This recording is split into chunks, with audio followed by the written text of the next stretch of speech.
grown a lot of productive plants in containers, but nothing quite as productive as this passion fruit. You won't believe how much how much growth I get in such a small pot. Personally, I'm not the biggest fan of passion fruit. I find them sour and I don't really like to crunch on the seeds, you know what I'm saying? There's just better fruit out there for me, but I'm growing this specific variety from China. It's called Chinmi number 9. It's a yellow fruiting variety, and it's said to have no sourness to it, and the Brix rating is up to 20. So that puts it on the same sweetness level as peaches, pineapples, plums, some figs. Compare that to a normal Frederick passion fruit, which is at a Brix around 14. With that high of a Brix rating, it means the Chinmi number 9 is bricked up. I think that's how they use the term. I heard it from some younger kids. But basically, it's really sweet and also has no sourness to it. So I'm excited to grow this one. How well does it grow, you say? This is all in a 1-gallon pot. Let's get that off. So I got this plant in a trade. It was actually a rooted cutting. It was like this big. And it's grown a tremendous amount since the springtime. I had it around April, and now it's October. So about 6-7 months, and I have probably like 10 fruit on it already. So very productive. I don't grow too many vines. What I noticed was that the root growth is very unproportional to the top growth. To get this much growth, you know, there's twice as much hanging on the floor. To get this much growth in like a fig in this size of a container, it just doesn't really happen. And a fig won't put out as much fruit as this one will. Here's a fig in a similar container. I think I had 2 of these, maybe 3, but this has been in here for 2 years and it's not gonna get any bigger basically. So these are vines. Vines like to climb, so you have to give them ample space to do their thing, to roam around like the wild buffalo. But the general idea is to have one main vine growing up, and then you have 2 laterals going out, and then those will fruit kind of on their own as they grow sideways. So you do need some kind of structure to let them go this way and that way. If you're growing in a pot, you can build a structure and then put your pot next to it and then let it start growing out that way. You can build a structure in a pot too and have it grow up this way, grow that way. Mine has just been growing on my other plants, to be honest with you. So that's all right with me, at least for now. So what happens is they'll grow vegetatively, and at some point in the summer, I guess they'll flower.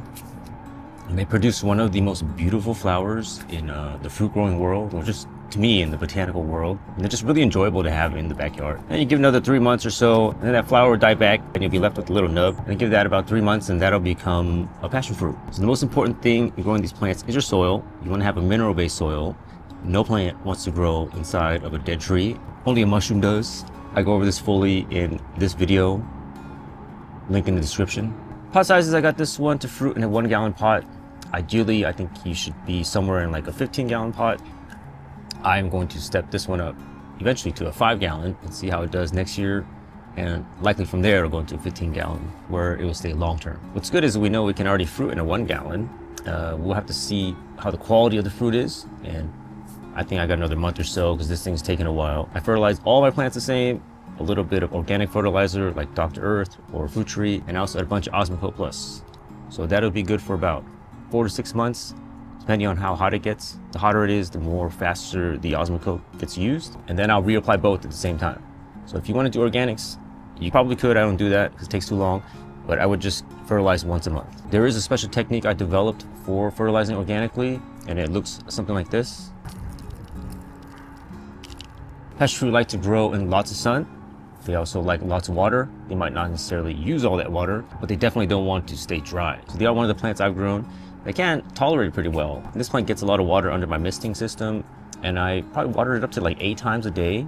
And I haven't seen it totally dry out, so it's not as water hungry as something like a fig. There's no special pests that I've seen on passion fruits aside from like the normal rats and squirrels that you see, and also 2-legged critters that might come and take your fruit. But there are a lot of ants that are attracted to it.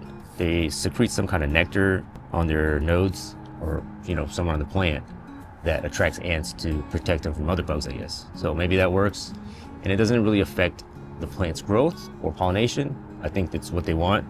There's a bunch of ants on it now. It seems happy. Your best bet with the rodents, you can bag the fruit, or I would suggest you try to get rid of the rodents themselves. Maybe get rid of their habitat. Getting rid of their food source would be difficult since they're eating the passion fruit, but you can just trap them and relocate them to heaven. So the fruit typically tastes the best once this is wrinkled up. So this is not even yellow yet, so it's not fully mature. but eventually it'll shrivel up, and that's when all the tastes concentrate. There are many usages for passion fruits. Personally, I like to eat all my fruit fresh, or at least I like to have the option of eating them fresh. But what people will do is put these in smoothies, or they'll add them to their baking, maybe some desserts. It adds like a tropical flavor to whatever you put it into. There are many varieties of passion fruit out there. One of the main ones is Frederick, and to me that one tastes too sour, kind of like a lemon sour at times, and I just can't eat it by itself. Another sour yellow variety is Lilikoi. That's one that originates from Hawaii, and I haven't tried it. I don't really know anyone that grows it either. Some passion fruit do grow natively here. They're called maypops, and they're hardy from zones around 6 to 10, and there's a lot of variation in them. Some are good green when they're not wrinkled up. Some need pollinators, which is a second vine. Some don't need pollinators, they're self-fertile. And I've heard some taste really good. I don't have it in my collection. I don't really intend on it. Unless you find a special variety, then let me know. I might be interested. I know Blake at Peaceful Heritage Nursery has some selections that are better, or maybe just one selection, I'm not sure, but that would be a good place to start and check out if there's any that you'd be interested in. And I was recently given some other varieties from my friend Kaz. They're probably not too easy to find. Like one is called Vanna White, because it's Vanna White's son who grew a vine of some sort, and that has pretty good taste. I did have Chimney number 9, and that one was sweet, but I'm expecting it to be even sweeter, or at least I'm expecting mine to be even sweeter. Fingers crossed. But the best one he gave me was a variety called Taiwanese Purple, and the best way to describe it's sweet. It's a little bit sour, not too sour, but it is the ideal version of a passion fruit in my brain. Like if I imagine the perfect passion fruit, that would be it.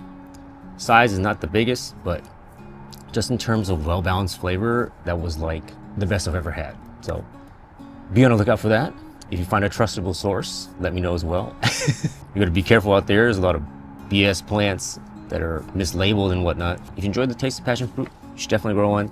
They're super easy. There's lots of options and varieties out there, even up to Northeast Zone 5. And if you want to go to Cancun for spring break and not worry about watering that passion fruit, watch this video on drip irrigation next.